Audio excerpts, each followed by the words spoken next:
Otonomi khusus Papua adalah kebijakan yang memberikan kewenangan lebih besar kepada Provinsi Papua dan provinsi pemekarannya untuk mengatur dan mengelola urusan rumah tangga daerahnya sendiri. Dengan tujuan utama meningkatkan kesejahteraan masyarakat asli Papua, memberdayakan ekonomi lokal dan menghargai identitas asli Papua.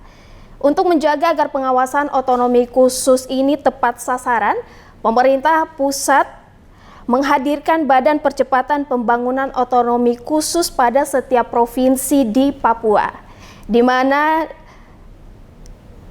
dalam lembaga tersebut terdapat Pokja Sehat. Untuk mengetahui tentang peran dan tugas Pokja Sehat, kita akan mengulasnya selama 30 menit bersama saya Ece Dias di program Sapa Sorong. Saat ini sudah hadir bersama saya narasumber kita Ibu Dr. Rosalin Krimadi sebagai penanggung jawab Pokja Sehat di dalam Badan Percepatan Pembangunan Otonomi Khusus Papua Provinsi Papua Barat Daya. Selamat pagi Ibu, apa kabar hari ini? Selamat pagi, sehat selalu, salam sehat untuk semuanya. Puji Tuhan. Ibu, masyarakat nih bertanya-tanya sebenarnya apa peran dan tugas Pokja Sehat dalam Badan Percepatan Pembangunan Otonomi Khusus Provinsi Papua Barat Daya? Ya, baik. Sebelum ke Pokja Sehat, saya jelaskan dahulu bahwa Badan Pengarah Percepatan Pembangunan dan Otonomi Khusus Papua merupakan seperti tadi yang sudah disampaikan, satu lembaga non-struktural yang dibentuk untuk mengawal pelaksanaan otonomi khusus selama 20 tahun ke depan. Lembaga ini hadir karena pada pelaksanaan otonomi khusus 20 tahun sebelumnya terindikasi tidak dapat diukur karena kita tidak memiliki sebuah grand design pembangunan Papua dan juga tidak ada lembaga yang mengawasi, sehingga dalam hal ini kita memiliki grand design yang disebut dengan Rencana Induk Percepatan Pembangunan Papua dengan lembaga yang mengawasi adalah Badan Pengarah Percepatan Pembangunan dan Otonomi Khusus Papua, atau kalau dalam aturannya dalam Perpres 121 tahun 2022 disebut sebagai Badan Pengarah Papua, dan ini juga ada di dalam Undang-Undang Otsus yang terbaru, perubahan dari Undang-Undang Otsus yang pertama. Nah, di dalam Grand Design Pembangunan Papua ini kami mengawal 3 misi. Ya, misinya itu adalah misi Papua Sehat, Papua Cerdas, dan Papua Produktif.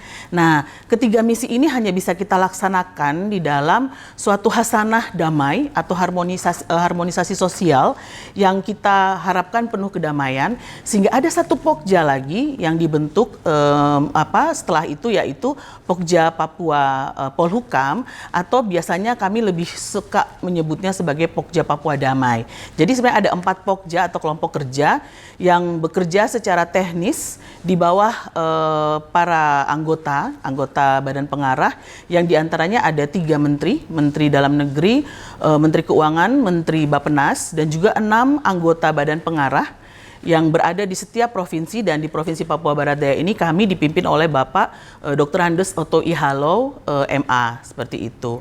Nah, Pokja Sehat sendiri sebenarnya di dalam fungsi mengawal misi sehat, tentunya tujuan kami adalah untuk memastikan bahwa misi sehat itu dilaksanakan dengan baik, dengan tujuan akhirnya adalah kesehatan yang menyeluruh bagi seluruh masyarakat Papua. Nah, di dalam Pokja Sehat tugas kami memiliki 3 indikator. 3 indikator itu adalah usia harapan hidup, penurunan prevalensi stunting, dan juga eliminasi malaria dan penyakit infeksi lainnya. Jadi sebagai anggota Pokja, apa yang kami lakukan adalah memastikan bahwa pembangunan dalam rangka otonomi khusus mengikuti grand design yang ada dan indikator yang disampaikan kepada kami tercapai. Karena sudah ada baseline awal, kita berharap di baseline akhirnya di tahun 2041 dapat tercapai. Demikian. Nah, apa yang menjadi program prioritas Pokja Sehat sepanjang tahun 2025 ini, Bu? Iya, sebenarnya tentu saja program prioritas kami tetap tidak boleh lepas dari pencapaian indikator. Ya, jadi usia harapan hidup, tadi prevalensi stunting, penurunan prevalensi stunting, dan juga terkait eliminasi malaria. Nah, usia harapan hidup saat ini masyarakat di Papua, khususnya Papua Barat Daya, memang bervariasi ya antara kabupaten satu dengan kabupaten lain. Paling tinggi adalah di Kota Sorong, 70 tahun. Artinya orang yang hidup di Papua ini bisa hidup itu sampai usia 70 tahun. Nah, namun ada kesenjangan yang cukup tinggi di Kabupaten Tambrau itu di sana masih dalam usia 56 sampai 57 tahun. Artinya ada suatu gap yang cukup tinggi di antara kedua angka tersebut. Nah, bahkan untuk di Kota Sorong pun 70 tahun itu juga kita kan Sorong adalah heterogen ya, semua ada OAP-nya, ada non OAP. Nah, untuk OAP-nya pun kita belum mengukur seperti itu. Lalu juga tentu yang kita kerjakan adalah melakukan upaya-upaya untuk tadi penurunan angka stunting. Pertama sekali yang dilakukan oleh kelompok kerja sehat adalah kami melakukan kolaborasi tentunya dengan pemerintah daerah melalui dimulai dari awal perencanaan. Jadi perencanaan itu kami terlibat di dalam musyawarah rencana pembangunan. Memang sayangnya hingga saat ini kami baru mendampingi 2 daerah dalam Musrembang. Sesudah itu kami juga mendampingi di dalam pembuatan RPJMD. Penyusunan RPJMD ini merupakan perencanaan awal. Suatu daerah akan membangun itu harus mempersiapkan RPJMD. Nah, kalau di dalam perencanaannya ini tidak berjalan dengan baik, tentunya nanti akan kesulitan di dalam penganggaran dan nanti pada waktu aplikasi dan implementasi itu akan sulit. Sehingga tugas kami adalah memastikan bahwa seluruh stakeholder yang nanti memang bertanggung jawab terhadap program-program di dalam misi sehat mampu melakukan perencanaan dengan baik dan komprehensif, dan kemudian dari perencanaan tersebut menyusun anggaran yang sesuai dengan perencanaan yang ideal, sesuai dengan Grand Design Pembangunan Papua atau RIP 3. Lalu sesudah itu kami pun mengawasi jalannya pelaksanaan program tersebut hingga nanti kita lakukan evaluasi, dan Pokja Sehat sudah selesai melakukan evaluasi kepada 5 kabupaten. Ini tersisa Kota Sorong saja yang belum terhadap pelaksanaan OTSUS selama 1 tahun ini. Dan memang dari hasil tersebut ada hal-hal yang memang masih perlu kita koreksi dan kita perbaiki bersama seperti itu. Kemudian Ibu, dalam pemetaan masalah kesehatan, apa masalah yang paling krusial? Sebenarnya kalau kita bicara masalah kesehatan, hampir semua masalah itu krusial. Ya, artinya tentunya yang paling goals yang paling terlihat saat ini adalah bagaimana kita meningkatkan angka usia harapan hidup. Karena kan semua manusia ingin hidup lama, tidak ingin segera meninggal seperti itu. Nah, itu adalah hal paling krusial yang sering sekali merupakan isu kesehatan. Nah, sementara di Papua ini banyak faktor yang kemudian dapat mempengaruhi usia harapan hidup. Misalnya, kalau di daerah lain mungkin sekarang lagi struggling atau berjuang dengan penyakit tidak menular, diabetes, hipertensi, stroke, dan lain-lain. Papua pun demikian, namun kita belum bergeser dari penyakit menular. Misalnya sekarang yang endemik, yang baru selesai kami juga lakukan adalah forum SHEK terkait dengan penyakit HIV/AIDS. Penyakit HIV/AIDS ini merupakan salah satu penyakit yang sifatnya memang dia tidak terlihat secara jelas ya, artinya jumlah mungkin kalau jumlah penderitanya 100, katakanlah ada fenomena gunung es di bawahnya banyak seperti itu. Ya, jadi tentunya itu tadi yang paling krusial adalah bagaimana kita membuat usia harapan hidup masyarakat di Papua ini lebih panjang dibandingkan tadi. Karena di dalam kitab suci yang saya tahu adalah kita usia bonus kan 70 tahun atau bahkan bisa lebih. Tapi hari ini kita orang Papua hidup kurang dari usia 70 tahun. Seperti itu sebenarnya masalah buat kita. Apakah dengan begitu kita tidak diberkati misalnya? Nah, mungkin bukan itu sebenarnya, tetapi mungkin kita punya upaya-upaya untuk menjaga kesehatan harus lebih kita tingkatkan. Baik Ibu. Ya saudara, jangan kemana-mana, kita masih akan terus berbincang bersama Ibu Rosalin. Tetaplah bersama kami di Sapa Sorong.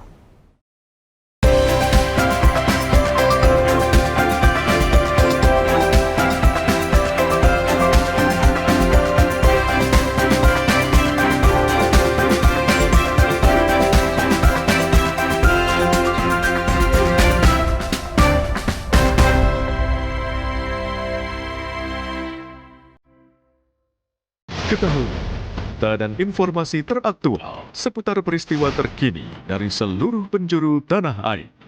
Polisi menyebut kebakaran diduga akibat kebocoran pipa gas. Cuaca buruk yang mengakibatkan gelombang tinggi di wilayah pantai Semarang. Beragam kabar penting dan menarik. Juga informasi lainnya kami hadirkan. Indonesia Update edisi kali ini, saudara. Saya Ihsan Sitorus. Saya Maida Pelfrin. Indonesia Update, Senin sampai Jumat, pukul 3 sore, live di Kompas TV.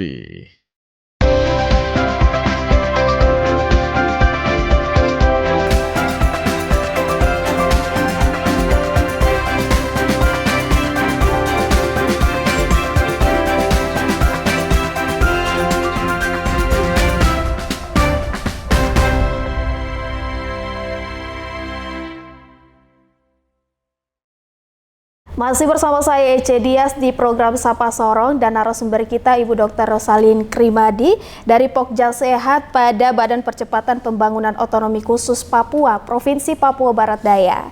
Dokter, tadi ada sejumlah masalah kesehatan yang sudah dipetakan nih. Lalu solusi atau langkah seperti apa yang akan disiapkan oleh Pokja Sehat dalam menangani masalah tersebut? Iya. Kami dari Badan Pengarah Papua, ya Badan Pengarah Percepatan Pembangunan dan Otonomi Khusus Papua, kami tentunya sudah punya kita bahasanya itu adalah buku pegangan kita ya tadi yang buku Grand Design Pembangunan Papua atau Rencana Induk Percepatan Pembangunan Papua, sehingga sebenarnya memang kami tidak terlalu kesulitan untuk melaksanakan tugas kami berdasarkan panduan tersebut. Artinya di dalam Rencana Induk Percepatan dan Pembangunan Papua ini banyak program-program strategis yang merupakan panduan buat kami bekerja dalam rangka pendampingan kepada pemerintah daerah. Sehingga pada saat kami mendampingi dalam rangka perencanaan, misalnya dalam rangka musyawarah perencanaan pembangunan atau penyusunan RPJMD, RPJP jangka panjang, kita berpedoman pada RIP 3 saja. Artinya pada saat ada perencanaan yang memang keluar dari RIP 3 atau Grand Design tersebut, berarti ada sesuatu yang perlu kita ketahui yang direncanakan oleh teman-teman atau oleh stakeholder di Pemda ini, apakah memang sudah sesuai atau tidak. Seperti itu. Jadi solusi dari setiap permasalahannya sebenarnya dalam rangka pembangunan ini kan bukan hanya satu pihak yang bertanggung jawab. Ini merupakan tanggung jawab dari banyak pihak karena bahkan masyarakat pun seharusnya juga menjadi pihak yang bertanggung jawab. Hari ini kan kita perhatikan kondisi masyarakat kita sudah mulai mengalami pergeseran dari masyarakat yang menjadi masyarakat yang mudah mudah menghakimi, mudah menuduh seperti itu ya. Artinya mencari seseorang atau suatu lembaga untuk disalahkan. Padahal dalam yang mendiami Papua ini kan kita bersama. Seperti itu. Jadi solusi untuk menjadi sehat sebenarnya bukan hanya urusan pemerintah daerah saja atau urusan Majelis Rakyat Papua mungkin atau urusan DPRK seperti itu. Dan mungkin masyarakat menjadi bagian yang sekedar itu salah, ini benar, itu salah itu. Mungkin kita sudah harus mulai merubah itu. Artinya justru karena kita masyarakat yang akan terkena dampak permasalahan kesehatan ini, kewajiban kita untuk menjaga diri seperti itu. Jadi solusinya, kalau ditanyakan solusinya, tentunya tidak bisa dari satu pihak. Ini merupakan kerjasama kolaborasi dari semua pihak dan kita berharap semua pihak menjadi pihak yang positif, optimis untuk kemudian mengatasi setiap permasalahan dengan baik dan terprogram seperti itu. Baik Ibu, nah sejauh ini apa kolaborasi yang telah dibangun dengan Pemda untuk mewujudkan Papua Barat Daya sehat, cerdas, dan produktif? Iya, tentunya Pemda juga merupakan bagian yang sangat penting ya, karena Pemda merupakan eksekutor atau eksekutor dari setiap program yang dijalankan. Nah, untuk kolaborasinya tentunya dari awal seperti yang tadi sudah saya sampaikan bahwa Badan Pengarah memiliki kewajiban.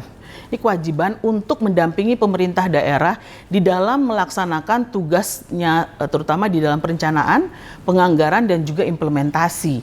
Sehingga karena tugas Badan Pengarah adalah mengarahkan, bila mana ada yang sedikit keluar dari rel, maka tugas kami adalah mengembalikan. Di situ terjadi kolaborasi sebenarnya.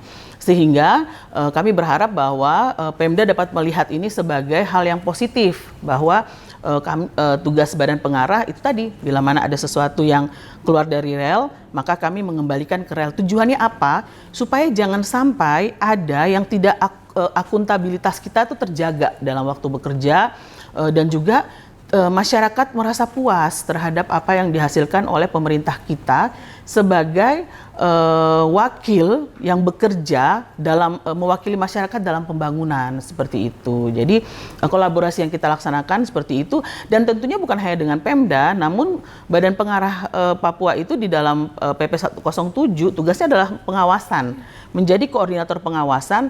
Siapa yang melakukan pengawasan? Ada KPK di situ, ada BPKP di situ, ada BPK, ada masyarakat, perguruan tinggi negeri, DPRK, dan juga ada MRP yang merupakan mitra bagi Badan Pengarah juga di dalam pembangunan dan otonomi khusus. Baik Ibu, nah dalam upaya pengawasan program kesehatan di Papua Barat Daya, sejauh ini tantangan apa nih yang dihadapi Pokja Sehat sendiri?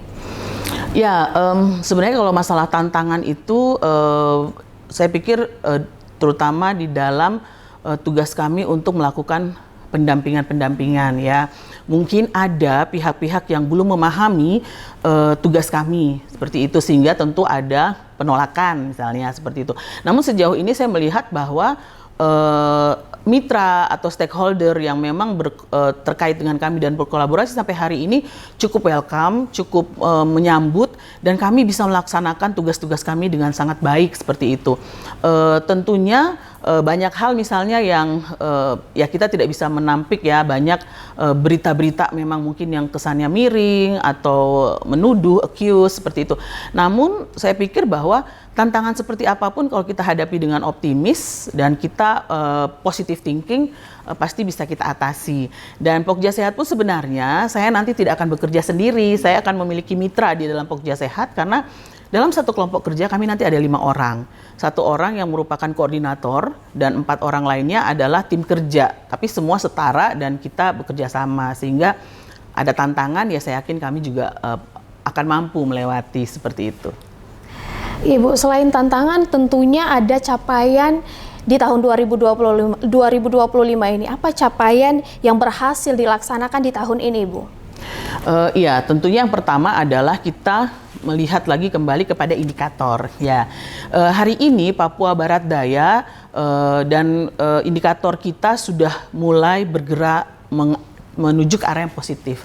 Tentunya ini bukan capaian Pokja Sehat, namun ini tentunya adalah capaian daripada pemerintah daerah yang dalam hal ini didampingi oleh kami juga. Artinya yang seperti saya sampaikan tadi, ini bukan kerja satu orang atau satu badan saja, ini kerja bersama, sehingga pencapaian yang kami dapatkan hari ini berhasil meningkatkan atau menggeser indikator ke arah yang lebih positif angkanya, seperti peningkatan baseline yang tadinya di tahun 2021 misalnya angka usia harapan hidup di 58 tahun, 60 dengan target 68 tahun di 2041, ternyata di tahun ini kita sudah bisa mencapai 70 tahun. Ya, artinya kan sudah tercapai targetnya. Namun memang perlu kita pilah kembali apakah itu memang OAP atau non OAP seperti itu, sehingga memang data terpilah OAP itu penting kita miliki, dan itu juga merupakan salah satu target dari Pokja Sehat. Kita berharap bahwa di akhir tahun ini kita sudah memiliki itu, seperti apa data terpilah OAP ya, sehingga indikator capaiannya dapat kita ukur dengan lebih valid, lebih tepat, apakah memang berdampak pada OAP atau bukan. Lalu ada beberapa hal seperti misalnya kita mencegah. Ya, kita memberikan saran, masukan, mencegah teman-teman di Pemda atau di stakeholder yang menggunakan uang otsus. Uang otsus tujuannya adalah untuk masyarakat asli Papua. Sehingga kita pada waktu merencanakan bersumber uang otsus, yang ada di pikiran kita adalah masyarakat asli Papua, sehingga harus berdampak. Nah, ada tujuan pembangunan yang sayangnya saat itu tidak ditujukan kepada masyarakat asli Papua, sehingga memang Pokja Sehat memberikan saran, masukan kepada stakeholder terkait, dan untungnya diterima, lalu anggaran tersebut dialihkan kepada tempat yang memang selayaknya dituju ya dalam uang otsus itu. Dan tentunya mengumpulkan beberapa stakeholder bersama untuk mencapai suatu tujuan kerja itu memang tidak terlalu mudah, tapi kita bersyukur bahwa sampai 1 tahun, ini baru 1 tahun Pokja Sehat kerja, jadi kita belum bisa menyampaikan capaian yang luar biasa seperti itu ya. Kita bersyukur dengan apa yang sudah kita dapatkan hari ini, gitu. Kita akan terus melanjutkan perbincangan ini. Jangan kemana-mana saudara, tetaplah bersama kami.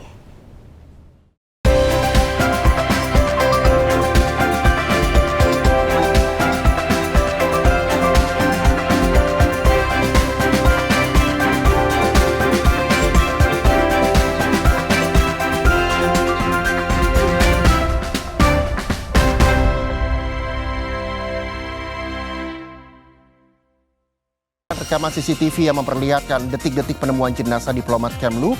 Buat siang hari Anda lebih berkualitas dengan berita-berita pilihan kami. Menurut data BPBD, ada berapa wilayah yang terdampak banjir di Bali? Ragam informasi dari setiap peristiwa yang terjadi di seluruh penjuru negeri. Terangkum semua di Sapa Indonesia Siang. Senin sampai Jumat pukul 1 siang. Live di Kompas TV.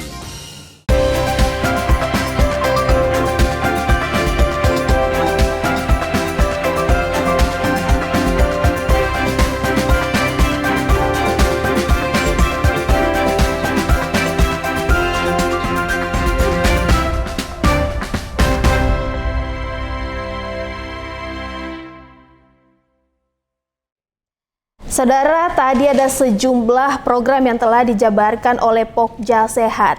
Nah, Ibu Rosalin, kemudian untuk tahun 2026 nanti, apa program-program yang akan dilaksanakan oleh Pokja Sehat? Ya, tentunya program akan dilaksanakan tetap mengawal RIP 3 ya, dengan desain pembangunan dalam bidang sehat, misi sehat dengan tiga indikator tadi ya, untuk meningkatkan usia harapan hidup, menurunkan prevalensi stunting, eliminasi malaria dan juga penyakit-penyakit infeksi lainnya seperti itu. Lalu kemudian banyak program-program dari pemerintah pusat yang akan turun ke pemerintah daerah pun sebenarnya kita kawal. Jadi kami bukan hanya mengawal program yang di daerah, namun juga program di pusat kita mensinergikan, mensinkronkan. Oleh karena itu kami memiliki tugas kami itu sebenarnya sinkronisasi, harmonisasi, evaluasi dan koordinasi. Apa yang disinkronkan? Program-program antara pusat dan daerah dan program-program di daerah dengan tentunya misalnya antar OPD seperti itu. Lalu kemudian melakukan harmonisasi, evaluasi terhadap program pembangunan dan juga tentunya koordinasi dengan pihak-pihak yang tadi akan berpengaruh terhadap pembangunan di Papua ini. Jadi untuk tahun ke depan memang kami sudah menyusun beberapa program kerja, namun tentunya sebagai inti dari tugas kami adalah itu tadi, mengawal agar pembangunan di Papua tidak keluar dari rencana induk percepatan pembangunan Papua, khususnya misi sehat seperti itu. Tadi ini kita sudah bicara banyak terkait peran dan program, bahkan capaian target Pokja Sehat sendiri. Lalu apa masukan Pokja Sehat untuk pemerintah dalam menangani persoalan kesehatan di Papua Barat Daya, Ibu? Iya, baik. Untuk pemerintah daerah tentunya yang pertama sekali dari hasil analisa kami selama 1 tahun ini, mungkin kita perlu lebih banyak memperhatikan regulasi yang berlaku ya, terutama di bidang kesehatan. Memperbanyak literasi kita tentang referensi-referensi kita di bidang kesehatan, sehingga program-program yang kita rencanakan nanti memang betul-betul berdampak untuk masyarakat. Tentunya di bidang kesehatan kita menganut beberapa referensi, misalnya diantaranya selain rencana induk percepatan pembangunan juga ada SPM, standar pelayanan minimal bidang kesehatan. Lalu kemudian ada beberapa petunjuk di dalam penyusunan program sesuai dengan sektoral bidang kesehatan. Nah, itu semua sebaiknya dikolaborasikan agar pertama terjadi program yang lebih efisien dan lebih efektif ya untuk dilaksanakan. Tentunya kalau dilaksanakan secara efektif berpotensi besar untuk melakukan efisiensi. Kalau program itu berjalan sendiri-sendiri, maka program yang satu akan menghabiskan biaya tersendiri. Namun bila mana dibuat rating secara spesifik atau kemudian dibuatkan di dalam suatu perencanaan yang komprehensif, maka bila dilaksanakan secara kolaboratif, hal ini tentunya akan menghemat anggaran seperti itu. Contoh sederhana konvergensi stunting misalnya. Pada waktu melaksanakan stunting, kalau Dinas Kesehatan berjalan sendiri, BKKBN berjalan sendiri, ketahanan pangan berjalan sendiri, ini nanti masing-masing menggunakan anggaran sendiri-sendiri, akan terjadi pemborosan.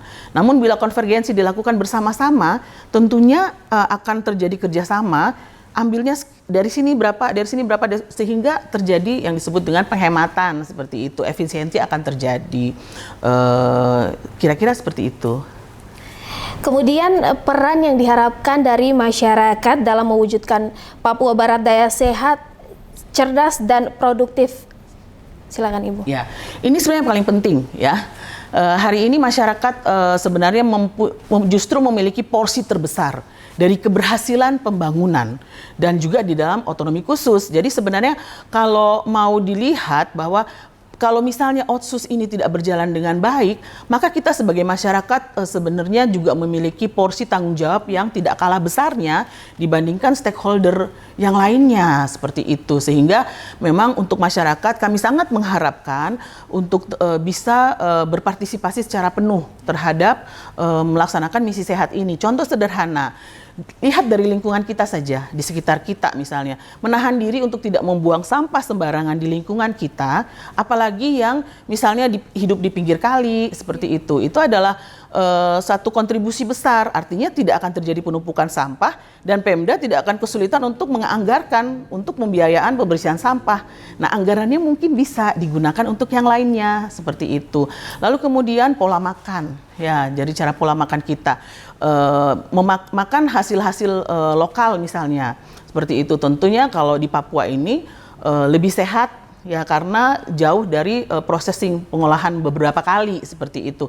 Makan papeda seperti itu, ikan kuah kuning yang memang ikan di Papua ini kan segar. Membudayakan makan ikan untuk anak-anak sekolah kita.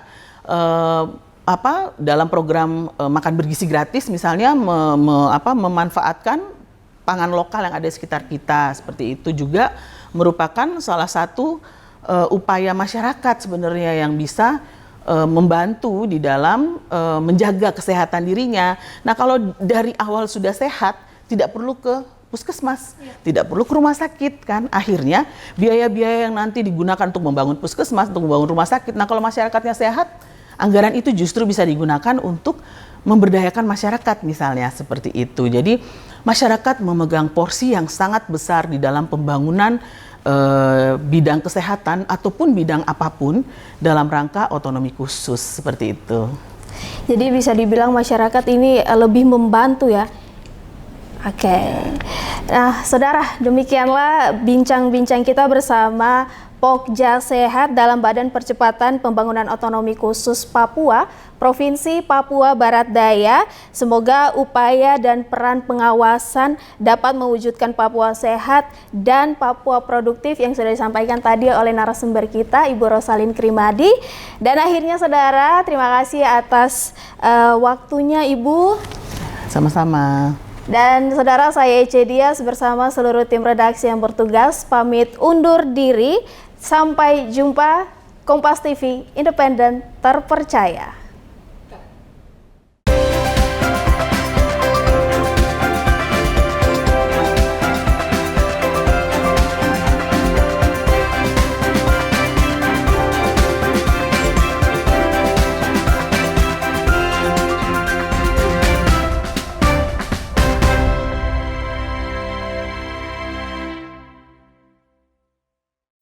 Saat ini, siapapun bisa jadi media,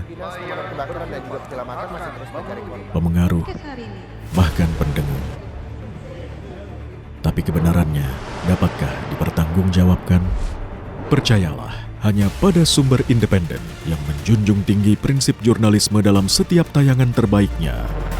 Gelar bicara tajam mengupas fakta, memantik solusi. Doktor dan profesor itu bisa abal-abal dan dengan belise. Kenapa lebih memilih jalan ini, jalan yang kemudian jadi tidak aman? Why now? Berita bernilai sebagai referensi. Undang-undang BUMN berujung kegaduhan. Serta investigasi yang mengungkap kebenaran. Ikuti saya, saudara. Rosi. Satu meja, The Forum. Sapa Indonesia Malam Akhir Pekan. Dipo Investigasi. Kompas TV. Independen, terpercaya.